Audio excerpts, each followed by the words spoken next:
Kita ke berita terakhir, Tribuners. Pembongkaran lapak di Pasar Bola SBT berlangsung tanpa protes pedagang. Pembongkaran lapak pedagang di Pasar Bongkar Kota Bula, Kabupaten Serang, bagian timur SBT berlangsung tanpa perlawanan Selasa 10 Juni 2025. Puluhan pedagang yang berjualan di area itu harus terpaksa merelakan lapak mereka saat diobrak-abrik petugas. Pembongkaran tersebut adalah kali pertama dilakukan menyusul imbauan pemerintah setempat melalui Dinas Koperasi Perindustrian dan Perdagangan pada Selasa 3 Juni 2025 lalu. Pantauan Tribunambon.com di lokasi, lebih dari 30 lapak di kawasan tersebut telah dibongkar petugas hingga rata dengan tanah. Petugas Satuan Polisi atau Satpol PP yang membongkar lapak itu berlangsung tertib tanpa adanya aksi protes dari para pedagang. Hal itu disampaikan Selvi, 31 tahun, selaku salah satu pedagang yang mengaku pihaknya enggan melawan sebab menuruti kemauan pemerintah. Meski begitu, pihaknya telah mendapatkan lapak baru sebagai tempat jualan mereka di pasar utama kawasan Terminal Gunumai. Meski hal itu sedikit merugikan pihaknya, ia meminta agar penertiban pedagang harusnya dilakukan secara menyeluruh.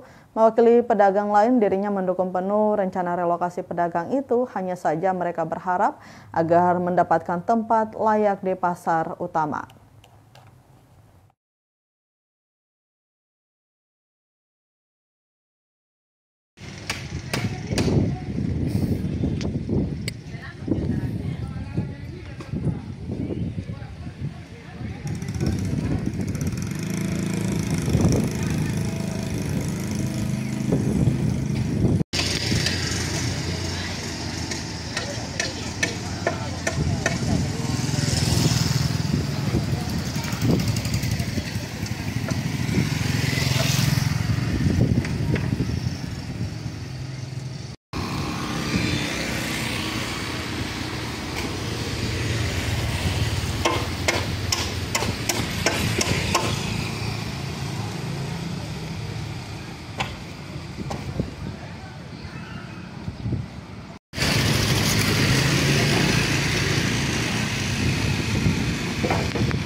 Download Tribun X sekarang, menghadirkan lokal menjadi Indonesia.